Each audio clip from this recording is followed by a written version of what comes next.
अनादिकाल से दो रास्ते परमात्मा की प्राप्ति के चले आ रहे हैं। एक नीति का रास्ता है जिसे हम संन्यास मार्ग कहते हैं, और ये रास्ता बहुत पुराना है। हमारे देश में बहुत ऊंचे ऊंचे सन्यासी हुए जिन्होंने समय समय पर आकर हमारे देश और धर्म की रक्षा की। नीति का रास्ता छोटा है, इसमें समय कम लगता है। नीति के रास्ते का साधक हर वस्तु का त्याग करता चला जाता है। ऐसा व्यक्ति घर बार छोड़ता है, बीवी बच्चे छोड़ता है, धन दौलत छोड़ता है, संसार की हर वस्तु का त्याग कर कर संन्यास ग्रहण करता है और संन्यास लेने के बाद साधना में लग जाता है। और फिर ऐसे साधक के सामने सिर्फ एक ही काम रह जाता है, वह परमात्मा की प्राप्ति। सारे दुनिया के काम समाप्त हो जाते हैं यदि ऐसा साधक सच्चे हृदय से परमात्मा में लगे, तो कोई वजह नहीं कि उसे अपने रास्ते पर सफलता प्राप्त न हो। लेकिन मेरे कह देने से कोई भाई इस रास्ते में बिना सोचे समझे कूद न पड़े, अपना न ले। इस रास्ते की कठिनाइयाँ भी मैं आपके सामने रखूंगा। सबसे बड़ी बात यह है कि शरीर से त्याग करना बहुत आसान है, लेकिन सच्चा संन्यास जब तक प्राप्त नहीं होता, जब तक मन से त्याग नहीं हो जाता। मुझे इस विषय पर अपने सद्गुरुदेव परम संत महात्मा श्री यशपाल जी महाराज का एक अनुभव याद हो आया, जो मैं आपके सामने रखूंगा। एक बार वो जबलपुर से मुरादाबाद जा रहे थे। रास्ते में प्रयागराज का स्टेशन पड़ा। उन दिनों कुंभ का मेला समाप्त हुआ था। जब गाड़ी प्रयागराज स्टेशन पर पहुंची तो देखा कि स्टेशन पर काफ़ी भीड़ है। ये भीड़ एक महात्मा, जिनको अवधूत कहते थे, छोड़ने आई हुई थी। गाड़ी आई, जय जयकार हुआ। इत्फाक से, परमात्मा की कृपा से ये जो महात्मा थे उसी डिब्बे में चढ़े जिसमें इसके सद्गुरुदेव जी बैठे हुए थे, और इनके सामने की बर्थ खाली थी, उसी पे आके विराजे। जब गाड़ी चली और कुछ आगे निकल गई तो बातचीत शुरू हुई। इस बातचीत के दौरान गुरुदेव जी ने आपसे एक प्रश्न किया, और वो ये था कि आपको सन्यास लिए कितना समय हो गया। उत्तर मिला 14 वर्ष। बातचीत में दूसरा प्रश्न किया कि महाराज आप बाल ब्रह्मचारी हैं या जब सन्यास लिया तो गृहस्थी थे। उन्होंने उत्तर दिया, मैं गृहस्थी था, मेरे स्त्री और 2 बच्चे थे। और इसके बाद बातचीत होती रही। इसके बाद सेवक के गुरुदेव ने उनसे प्रार्थना की, वो एक प्रश्न और करना चाहते हैं, पर वह प्रश्न कुछ अजीबो गरीब है। यदि आप पहले से क्षमा करेंगे और मुझे सांत्वना दें कि इस टेढ़े प्रश्न से आप नाराज नहीं होंगे, तभी वो प्रश्न किया जाए, अन्यथा नहीं। मैं किसी के हृदय को दुखाना नहीं चाहूँगा। महाराज जी चुप हो गए, ध्यान में चले गए। कुछ देर बाद बोले कि आप कुछ पूछना चाहते थे, पूछा नहीं। फिर आपने अपनी बात दोहराई कि महाराज यदि आप वायदा करें कि इस टेढ़े प्रश्न से आप नाराज नहीं होंगे, तभी वो प्रश्न किया जाए, अन्यथा नहीं। वह बोले कि पूछो। मैं नाराज नहीं होऊंगा। तब गुरुदेव जी ने आपसे तीसरा प्रश्न किया और वे था कि क्या अभी भी आपको अपने बीवी बच्चों की याद आ जाती है? यह प्रश्न सुनकर वो खामोश हो गए। ऐसा प्रतीत हुआ कि जैसे ध्यान में चले गए। कुछ समय बाद आंखें खोली और कहने लगे कि बच्चा, सच तो यही है कि हमें अपने बीवी बच्चों की याद आ जाती है, और जब मैं अपने गांव के पास से निकल जाता हूँ, जहाँ का रहने वाला हूँ, तो ये याद बिल्कुल ताज़ा हो जाती है कि ये मेरी बीवी, ये मेरे बच्चे, ये मेरा घर, ये मेरा मकान, ये मेरा खेत, ये मेरी दुकान। अब बच्चे बड़े हो गए और उन्होंने काम काज संभाल लिया। गुरुदेव जी ने आपके चरण छुए। वाकई में वो बहुत ऊंचे महात्मा थे, अवधूत थे, कोई शक नहीं। सन्यास लेते ही आश्रम बदल जाता है।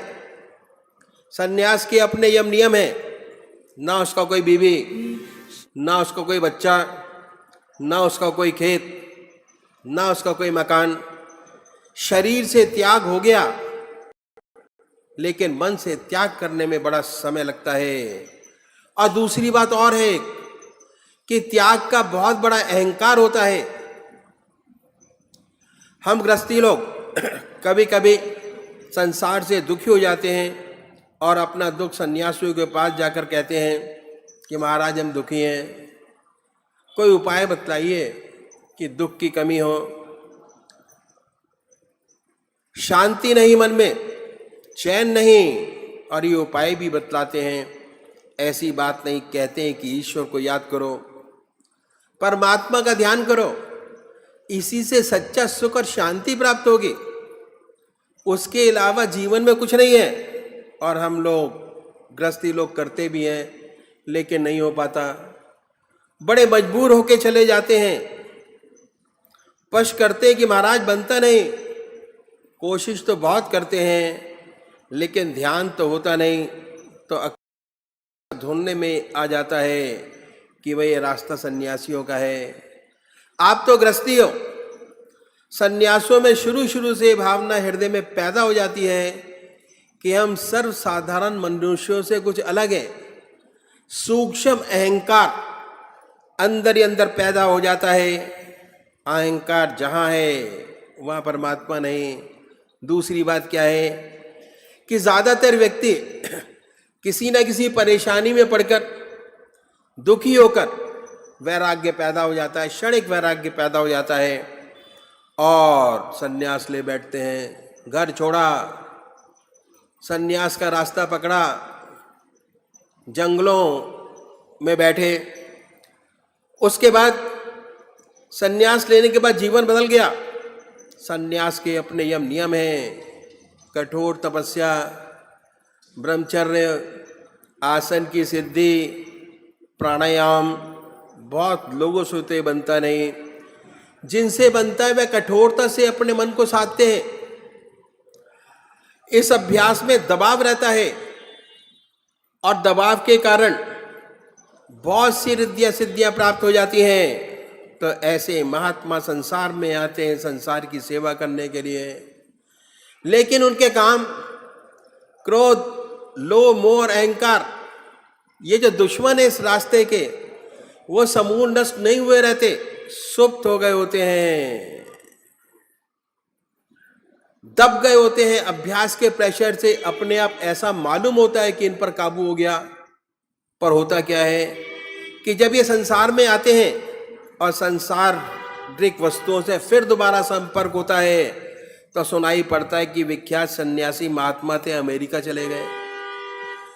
ऐसी बहुत सी अनहोनी बातें सुनाई पड़ती हैं। तो वजह यही है कि जब तक काम, क्रोध, लोभ, मोह, अहंकार से छुटकारा नहीं मिलता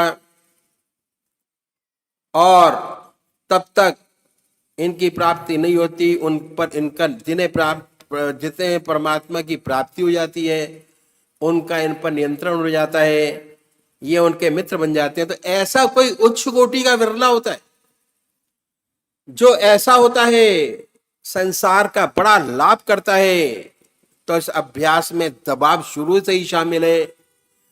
जैसे आप किसी स्प्रिंग को खींच कर रखे, जब तक खींचा है, हाथ से छूटा, कहीं पर भी मार कर सकता है, मुंह पर लग जाए, माथे पर लग जाए, बिल्कुल यही दशा होती है।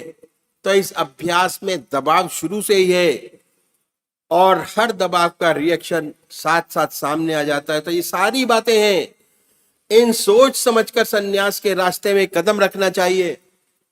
और खासकर उन लोगों को जिन्होंने गृहस्थ आश्रम में प्रवेश कर लिया है, उन्हें तो सन्यास की बात कभी सोचनी ही नहीं चाहिए।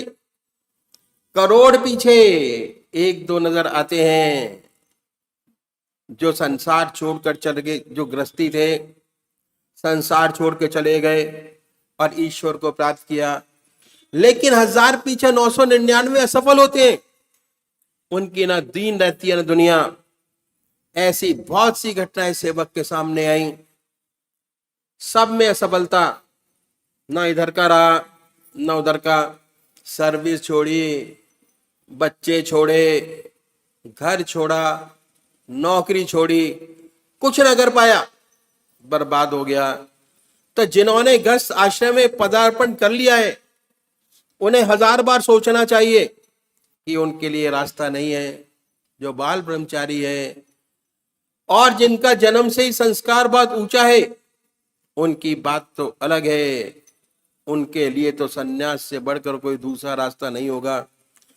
ऐसा व्यक्ति इस रास्ते में बहुत चमकेगा, करोड़ों का भला करेगा।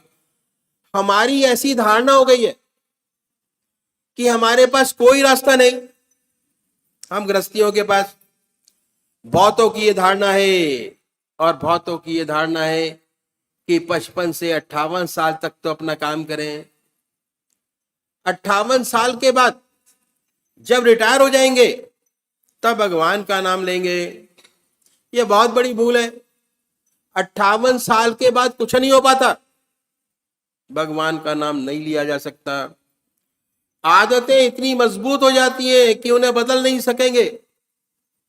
शरीर भी जवाब देने लगता है, बैठ नहीं सकेंगे। ध्यान करने की बात तो अलग रही। तो अधिकतर लोगों की ये भावना है कि 58 साल के बाद पूजा पाठ करेंगे, परमात्मा का नाम लेंगे। ये बहुत बड़ी भूल है, फिर नहीं बनेगा, बहुत गलत है। जो कुछ बनेगा आज बनेगा, अभी बनेगा। तो गृहस्थियों का रास्ता ही बहुत पुराना है, जिसे हमने भुला दिया। ऐसा ऊंचा रास्ता। आपने राजा जनक का नाम सुना होगा। राजा जनक को विदय कहते थे। कितना बड़ा महात्मा, कितना बड़ा ब्रह्म ज्ञानी हुआ। उसके जमाने के महर्षि अपने शिष्यों को उनके पास भेजते थे परीक्षा के लिए कि राजा जनक कह दे ब्रह्म ज्ञानी है, नहीं तो नहीं। वह राजा था और राजा की सारी सुविधाएं उसके ऊपर थी और इतना कार्यभार उनके ऊपर था, कितनी जिम्मेदारियां थी।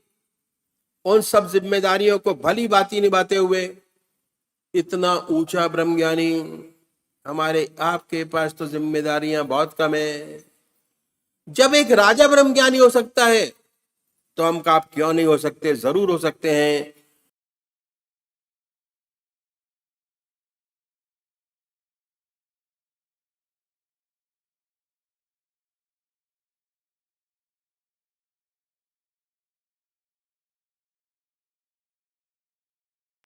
याद अकेले में तेरी आती है, रो लेता हूँ मैं।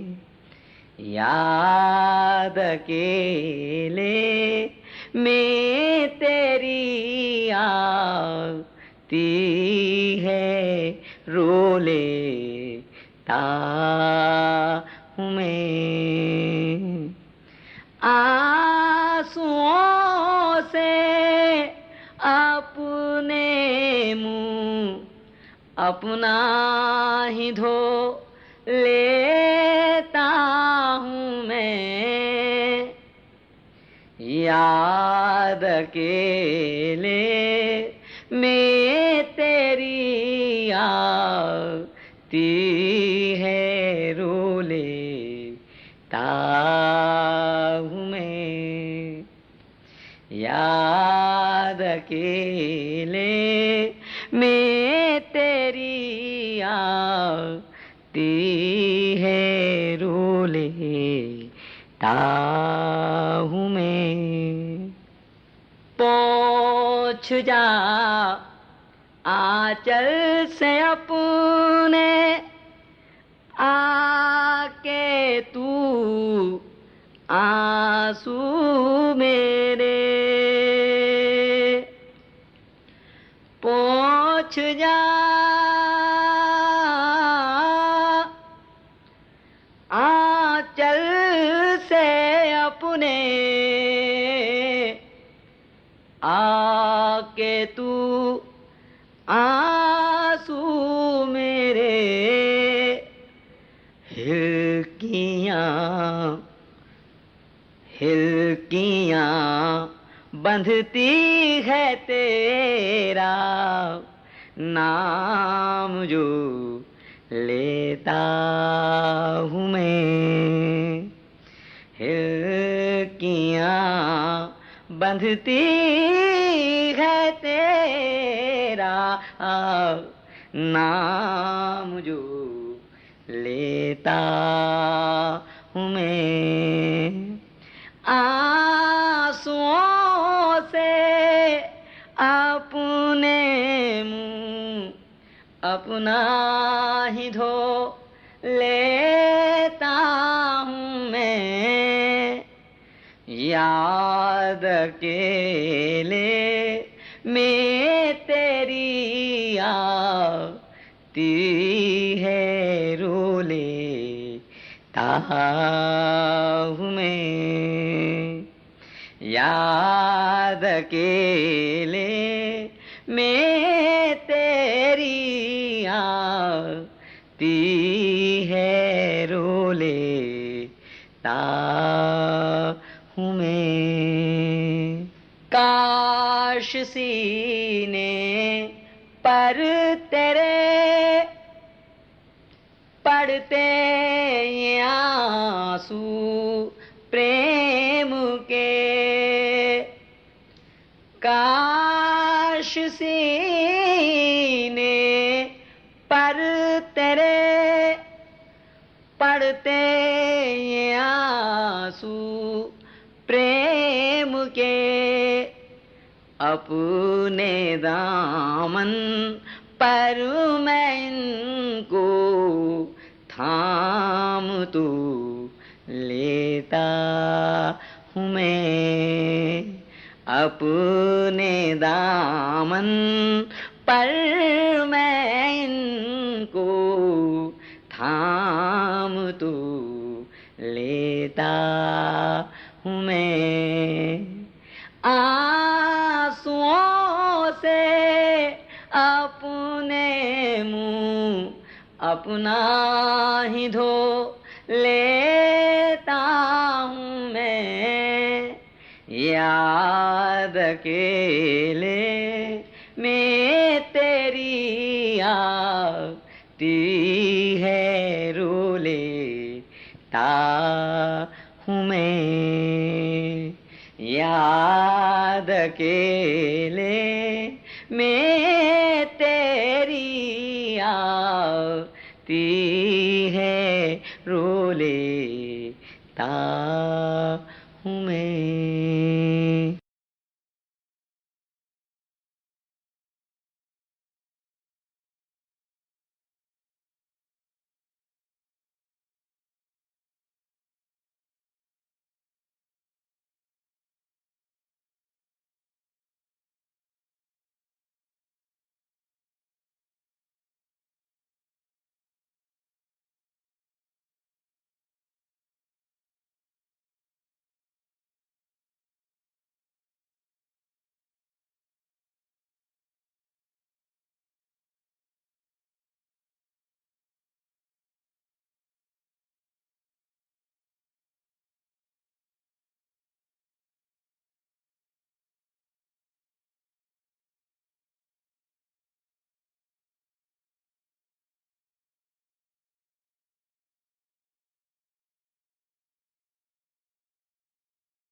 ओम जय सदगुरुदेव, जय पद शरणम।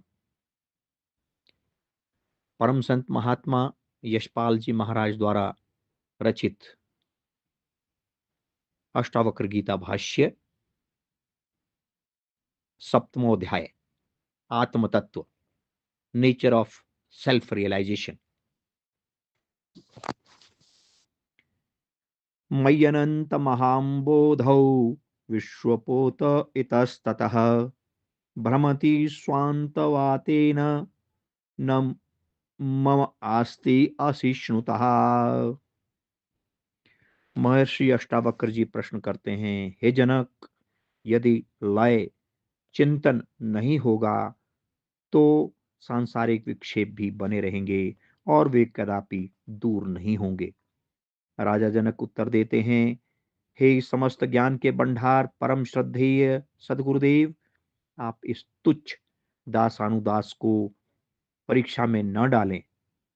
अनंत महान समुद्र रूपी मुझ ब्रह्मलीन आत्मा में यह विश्व रूपी नौका को मन रूपी पवन इधर उधर भ्रमाती फिरती है। उसका भ्रमण करना मुझ ब्रह्मलीन आत्मा अगम समुद्र को विक्षिप्त नहीं कर सकता। When wind rises on the ocean, it tosses a ship hither and thither, but the ocean is not affected by the movement of the ship. Similarly, the universe, which rests on the reality of the self Atma, is ever changing under the impulsion of its inherent laws. But the changing world does not affect the self Atma in the least. मय्यनंत महाम्बोधौ जगद्वीथी स्वभावतः उदेतु वास्तमायातु न मे वृद्धिर्न चाक्षति।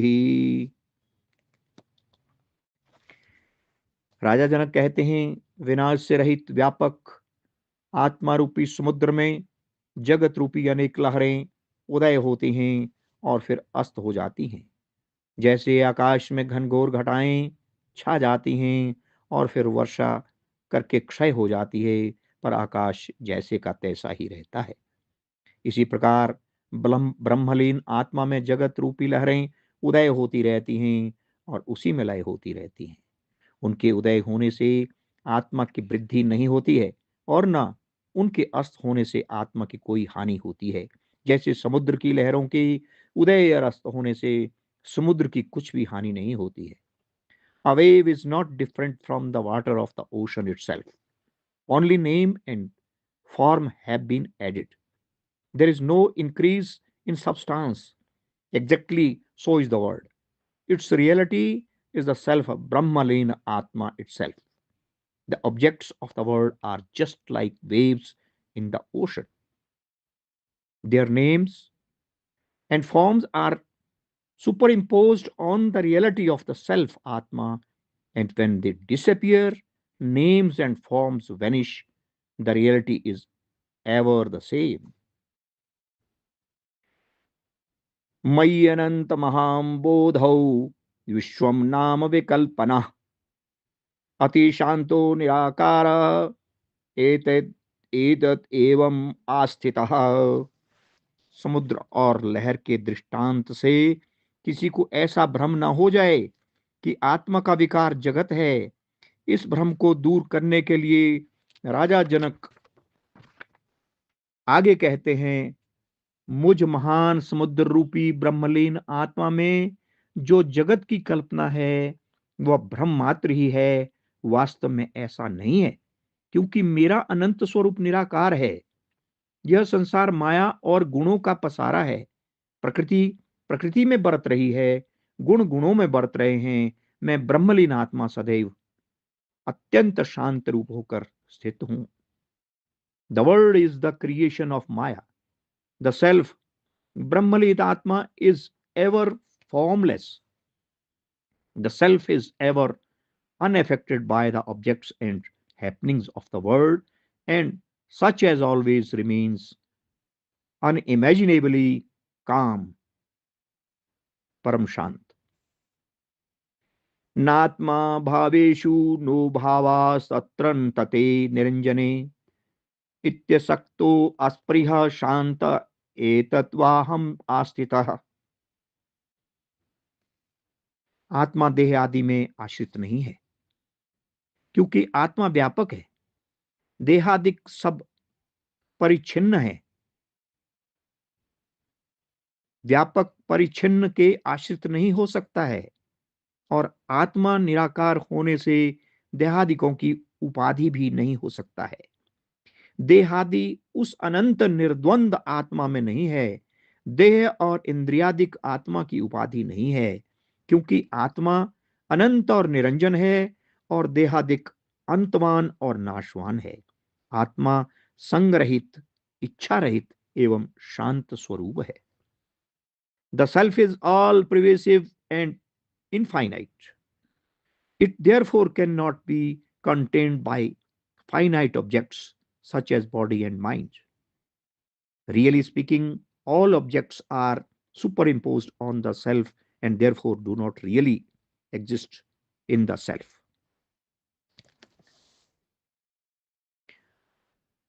अयो चिन्ह मात्रेमाव इंद्रजालोपम जगत अतो मम कथम कुत्र हेयोपादेय कल्पना। राजा जनक कहते हैं, मैं चैतन्य स्वरूप हूं और संपूर्ण जगत इंद्रजाल की तरह मेरी सत्ता के बल और अपनी सत्ता के रहित प्रतीत होता है। क्योंकि जगत की अपनी सत्ता कुछ भी नहीं है, इसलिए मेरे को, ज्ञानी को, किसी पदार्थ में भी किसी प्रकार का त्याग और ग्रहण की बुद्धि नहीं होती है।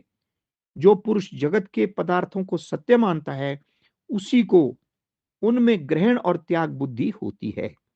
A man of self-realization looks upon this world as a juggler's show, false and illusionary, and having no existence, even though it is visible to him. As such, no object whatsoever in the world can either attract or repel him. इति श्री अष्टावक्र गीतामृत्याम सप्तमोऽध्याय समाप्तम्।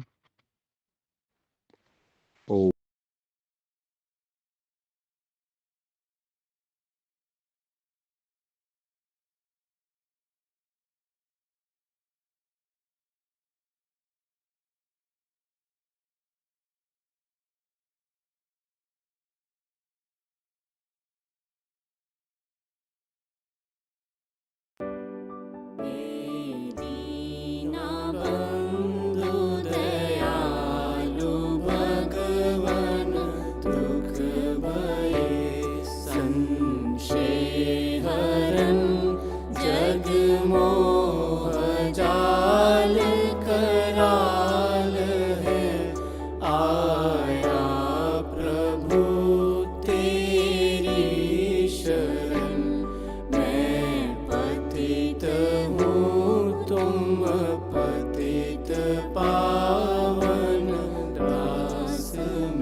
गुरुदेव पर जो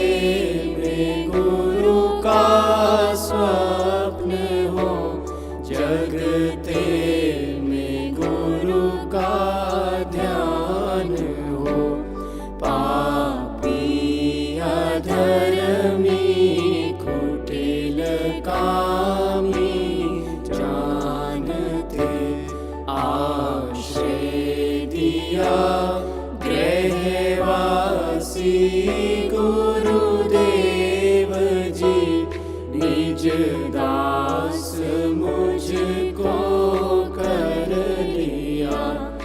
अंतिम विनय है आपसे पूरन गुरु, पूरन पिता तप चरण पर हो शीश, जिस दिन प्राण हो तन से जुदा।